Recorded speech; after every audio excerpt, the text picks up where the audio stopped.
If she calls you, hang up. If she texts you, don't respond. If she's walking towards you, run away. If she knocks on your door and you open the door, close the door, go inside, call the police. What am I talking about here? Well, if you haven't met me, my name is Laurie G, and I am a father's rights defence coach. And what are those things that I just said might ring a bit of a bell. Do you know what it is? Well, ladies and gentlemen, specifically gentlemen, if you have an intervention order against you, a family violence intervention order, a family interim violence intervention order, an apprehended violence order, whatever those are, whatever it's called in your state, right? It's pretty much an order made by the magistrate or by a court that says that you should not go near her, talk to her, yada, yada, yada, except if you are in the family court as well, or you're going to family court, that you can speak to your ex about child matters, which I'll get to that in a second. But those few things that I said, right, you really, really need to consider making sure that you do those things. Unless you want to end up, in jail, or unless you want to end up, arrested, and you want to end up in getting more trouble. So this has happened to a fair few of my clients and people and men really close to me. This is a scenario. Mother calls up and says, because the mother's a bit of a below average mother, right? I'm talking about, another case here, a person very close to me. Oh my God, I went to the shops and I left all the kids at home and there's somebody strange at the house. Can you please quickly go see them? Oh my God, I'm so sorry. She's left, children that are under 10 and younger, few of them at home alone while she went to the shops. Now there's an intervention order against him that she put on him. Dad, being the good dad and obviously caring about his children, drives down to the house. As he gets there, he knocks on the door. The ex opens the door. She goes, look behind you, and the police have arrived and have arrested him in front of the children. Not funny, okay? Pretty shitty situation. That scenario has happened many times to many of my clients. Yeah, really shitty. Another thing is, she called me. She calls me, she texts me, she wants to, she's feeling lonely. What am I supposed to do? I'm a man, I can't say no to that piece of,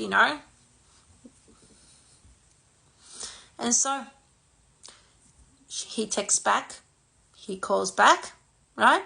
He thinks everything's okay, that intervention order that is on him, or, the police put on him. It's just, he forgets about the whole thing because he's thinking with his... And then what happens? They get into an argument, right? He's at her house. He thinks, well, she called me. I'm at her house. She invited me here. Or vice versa. She's at my house. She invited herself here. There's text messages. Surely I won't get in trouble. Wrong. She calls the police, right?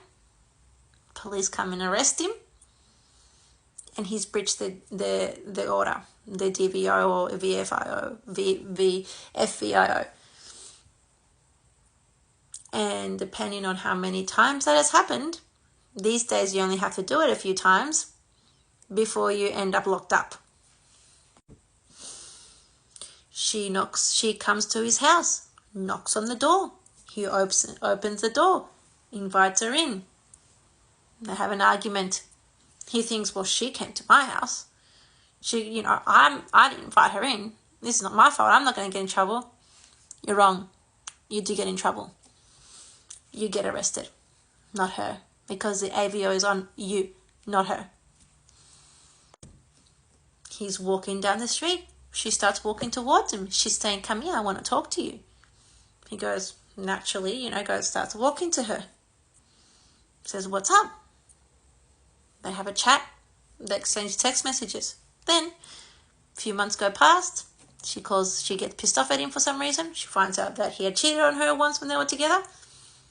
She calls the police. She says to the police, watch the video outside of McDonald's or outside of 7-Eleven, wherever.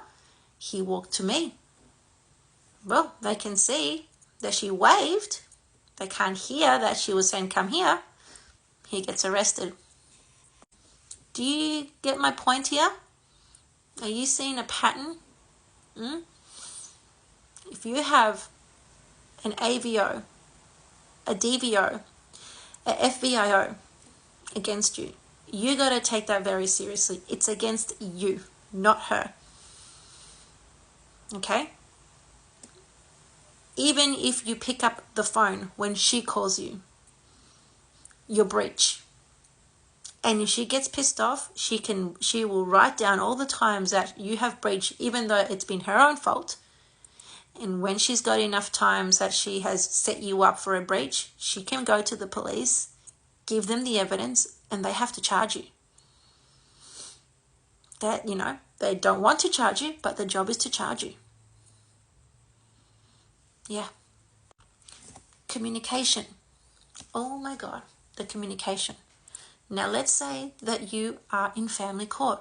You're in a higher court because it's a federal family court, which in all states except for WA, it overrides the magistrate court orders.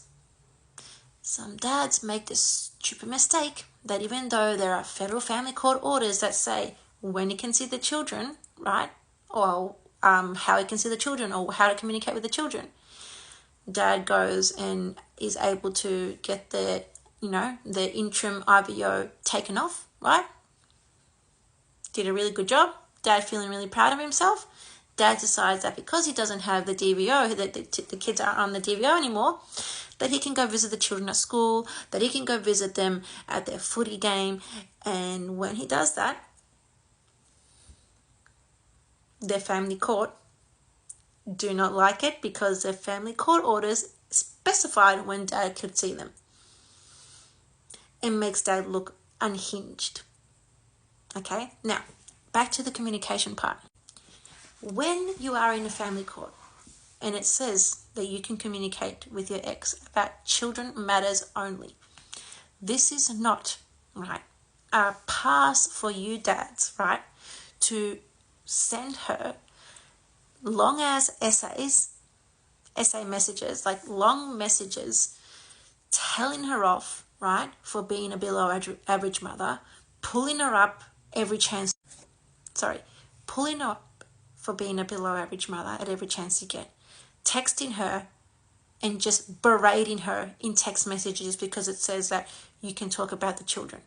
Just because you're telling her off and you're including the children, sounding like you are talking about the children here because you are worried about the children in her care, that, okay, will be seen as coercive control. It will be seen as bullying. It will be seen as a breach in the lower court.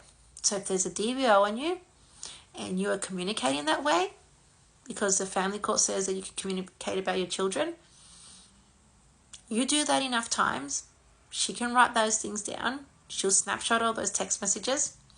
And because she has, not told you in any of those text messages, hey, you're being inappropriate, hey, I don't want to talk about this, she hasn't pulled you up on it. So you just keep going and going and going, and you kind of each message that you send her is a little bit harsher, a little bit meaner, a little bit harder, until you finally say some things that you shouldn't say in writing.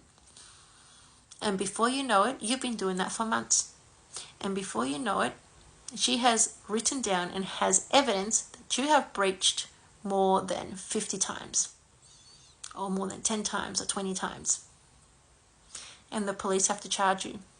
And you have to front a court, and you'll have to plead guilty to some of them because there's so many in there that even though you think it's unjust, and even though she never told you if there was inappropriate, even though many things, the fact is there's too many of them.